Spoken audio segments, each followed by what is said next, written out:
After 78 days of war, after 40 days of bombing, after a ceasefire that both sides have tested repeatedly, after fire exchanges in the Strait of Hormuz, after 7 Iranian boats destroyed and 2 commercial ships escorted through by American destroyers, we may be one page away from ending it.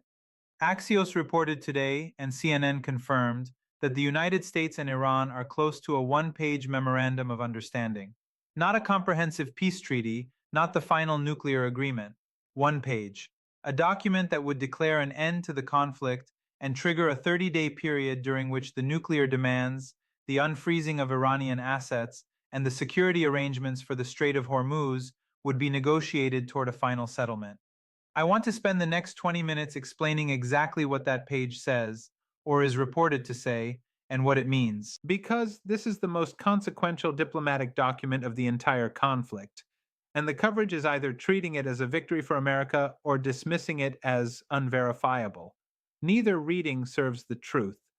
Let me lay out what we know. And let me tell you what I think it means for Iran, for the region, and for the American families who have been paying for this conflict at the gas pump every single day since February 28th. What the one-page memorandum actually contains. Let me be as specific as the available reporting allows. CNN, citing one person familiar with the contents, described a memorandum that would do 3 things. First, declare an end to the conflict. Not a ceasefire extension, not a pause, an end. This distinction matters enormously. A ceasefire can be violated and reimposed. An end to the conflict, declared in a signed document, creates a different legal and political reality. It is the document that both sides point to when the question arises of who authorized resumed military action. An end declaration raises the threshold for military escalation in ways that a ceasefire does not. Second, trigger a 30-day period to resolve the nuclear demands. This is the sequencing framework that Iran has been proposing since the Islamabad talks. Not nuclear first, nuclear within 30 days of an end declaration. The sequence matters because it gives Iran the domestic political cover to address the nuclear question without appearing to do so under active military duress. The end of the conflict is declared, then the nuclear question is addressed. Iran can tell its domestic audience, we ended the war, we were not forced to surrender, and now we are addressing the nuclear question from a position of sovereignty. Third, trigger a 30-day period to negotiate Hormuz security and the unfreezing of Iranian assets. Both of these elements serve Iranian domestic interests directly. Hormuz reopening allows Iran to resume oil revenue at full capacity.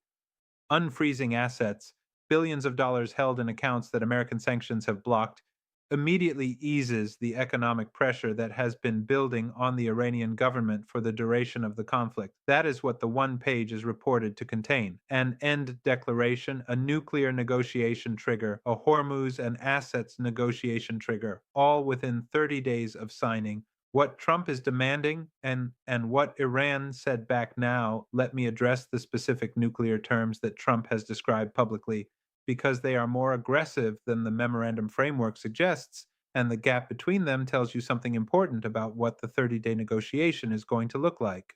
Trump told PBS News that the terms of a potential deal would include Iran shipping its enriched uranium stockpile to the United States and pledging not to operate its underground facilities.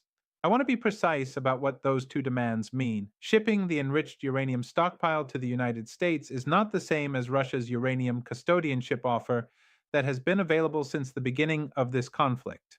Russia offered to store Iran's uranium in Russian facilities under IAEA verification, a third-party solution that gives Iran assurance that the material is not being used against it.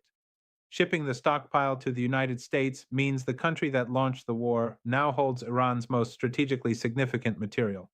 Iran's domestic political reaction to that demand is predictable. Every faction of Iranian politics, from the reformists to the hardliners, will have difficulty accepting the transfer of uranium to American custody. Pledging not to operate its underground facilities, the hardened installations at Fordow that survived the bombing campaign, is similarly demanding. The underground facilities were built specifically because Iran concluded that above-ground enrichment infrastructure was vulnerable to airstrikes. Pledging not to operate them is pledging to be vulnerable to exactly the kind of military pressure that produced this war. These are the terms Trump described publicly. They are maximalist. They represent America's opening position for the 30-day nuclear negotiation, not the agreed terms of the one-page memorandum. Iran's foreign ministry spokesperson Esmaeil Baghaei said Wednesday that Tehran is still reviewing the proposal and would present its response to Pakistani mediators.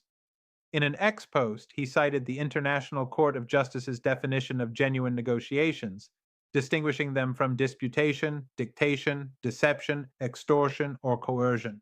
That post is Iran's diplomatic language for saying, what you have described publicly is not negotiation. If this is going to be real, it needs to be real. What Araghchi's Beijing visit tells you about Iran's actual position. Here is the dimension of the one-page story that the American coverage is consistently underweighting. Iran's foreign minister Abbas Araghchi was in Beijing on Wednesday, meeting Chinese Foreign Minister Wang Yi. On the same day, the one-page memorandum story broke. Araghchi said publicly after the meeting, Iran trusts China. He said both sides reaffirmed Iran's right to uphold national sovereignty and national dignity. I want to hold those two statements, the one-page memo story and Araghchi's Beijing statement, together, because their simultaneous occurrence is not coincidental. Iran is reviewing the American proposal through Pakistani mediators, and Iran is simultaneously telling China, the country that has provided the economic infrastructure that kept Iran viable for 78 days, that it trusts China and that its national sovereignty and dignity are non-negotiable. Iran trusts China is not a diplomatic pleasantry. It is a specific signal about which party Iran is looking to for backstop support as it assesses whether the American proposal is acceptable. China is Iran's economic lifeline. China's shadow fleet has kept Iran's oil exports above pre-war levels throughout the conflict. China's CIPS payment system has processed Iran's oil revenue outside American financial sanctions. If Iran trusts China, it means Iran is looking to China to validate whatever it agrees to, or to maintain Iran's economic viability if the deal falls apart. The one-page memo is being negotiated through Pakistan, but it is being assessed through Beijing, and the Beijing summit is 7 days away. Trump will sit across from Xi Jinping. Xi will have just hosted Araghchi. The timing of the memo story, breaking the day after Araghchi met Wang Yi, is not accidental. What 1,600 trapped ships tell you about the urgency, there are approximately 1,600 ships stuck in the Strait of Hormuz right now, not waiting at port, inside the strait, unable to transit because of Iranian restrictions on one side and the American blockade of Iranian ports on the other. These are commercial vessels carrying cargo that the global economy depends on. The crews on those ships, tens of thousands of sailors, have been in the strait for months. At least 10 sailors have already died as a result of conditions in the waterway, according to U.S. Secretary of State Rubio. Others are isolated, running low on supplies, unable to leave. The one-page memorandum, if signed, changes the situation for those 1,600 ships. The 30-day Hormuz negotiation it triggers is designed to produce a security arrangement that allows commercial transit to resume. French President Emmanuel Macron, calling for Hormuz resumption on Wednesday, specifically referenced this. He called for all parties to lift the blockade of the strait without delay and without conditions, and encouraged others to join the France-UK multinational Hormuz mission. Macron's statement is the European contribution to the diplomatic architecture of the one-page memo. Europe needs Hormuz open. European energy markets, European manufacturers, European supply chains have all absorbed the shock of the Hormuz closure for 78 days. Macron calling for unconditional and immediate lifting of the blockade from both sides is the diplomatic framing that gives the memo's Hormuz provisions their international legitimacy. The 1,600 ships are the human and commercial reality that gives the one-page memo its urgency. A memo signed in Islamabad and endorsed in Beijing and Paris is not an abstract diplomatic achievement. It is the document that allows those ships to start moving. What Trump's bombing threat tells you about the negotiating dynamic. Trump posted Wednesday morning that if Iran does not agree to a deal, the bombing starts, and it will be, sadly, at a much higher level and intensity than it was before. I want to address this statement directly because its content tells you something specific about the state of the negotiation that is more revealing than the surface threat. Trump is threatening higher intensity bombing to an adversary that he simultaneously says has made great progress toward a complete and final agreement. A party that has genuinely agreed to the terms you need does not require a threat of intensified bombing to close the deal. You threaten escalation when the agreement is not yet secured, when the other side still has a decision to make. Iran has not yet responded to the proposal. The foreign ministry said it is reviewing the document and will respond to Pakistani mediators. The response is expected within 48 hours, Axios reported. Trump's bombing threat is directed at that 48-hour window. It is designed to tell Iran's decision makers, the IRGC generals who now effectively control Iran's wartime government, that the alternative to signing the one-page memo is a level of bombing they have not yet experienced. I want to be honest about what that threat means for the deal's prospects. Threats of escalating military action can close negotiations or can harden them. Iran's IRGC has absorbed the initial 40-day campaign, the Hormuz fire exchange, and the loss of 7 boats.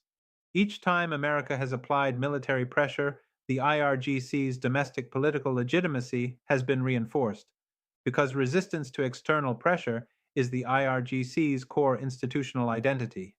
A threat of higher bombing may accelerate Iran's decision to sign the memo, or it may harden the IRGC's position that any agreement signed under direct military threat is politically unacceptable domestically.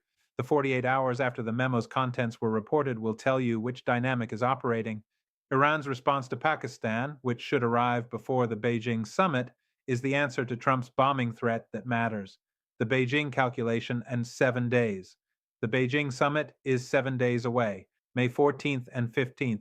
Trump will sit across from Xi Jinping. And the one-page memo story, if it resolves before May 14th, determines what kind of summit that is. If Iran signs the memo before the summit, Trump arrives in Beijing having ended the war. The summit becomes a venue for discussing the 30-day nuclear negotiation and the Hormuz security arrangement, with China as the indispensable economic partner for both. Xi's role is elevated. China is not the party that was pressured into helping. China is the party that hosted Iran's foreign minister, maintained the economic relationship that kept the deal viable, and will now be the co-architect of the settlement. If Iran does not sign before the summit, Trump arrives having threatened higher bombing while holding an unsigned agreement.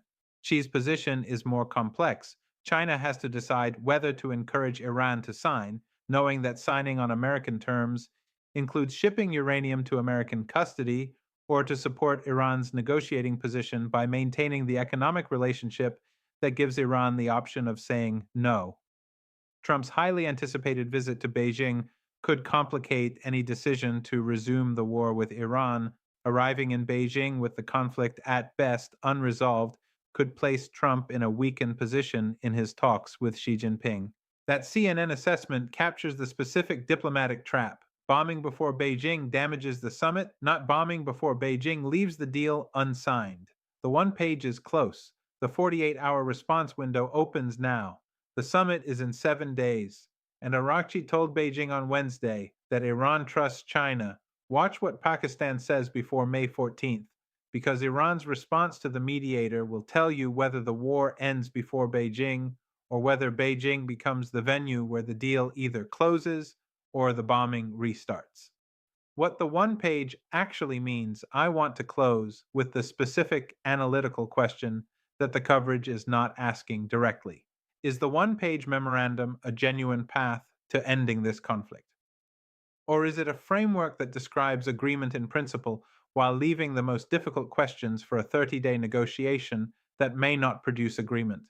The nuclear question is genuinely difficult. Iran shipping its uranium to American custody is a maximalist demand that Iran's domestic politics may not absorb. The alternative, Russia's custodianship offer, was rejected by Trump and remains rejected.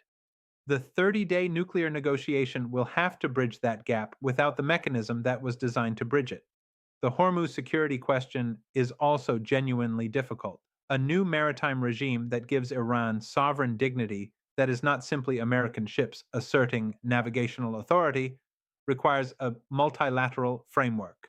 Macron's France UK mission proposal is one element of that framework, but a framework that Iran accepts as genuinely multilateral and not American controlled requires participation from China, from Russia, from the Gulf states, from India, the parties whose presence converts a US led operation into something Iran's IRGC can call a genuine international arrangement rather than American dominance with a French flag attached. The one page is real. The 30-day negotiation it triggers is harder than the one page, and the deal that actually ends this conflict, that opens Hormuz permanently, that resolves the nuclear question in a form Iran can accept domestically and America can call a victory, requires solving both of those harder problems within 30 days. America and Iran are one page away from ending the war. Here is what that page says, and here is what comes after it that the page does not yet answer.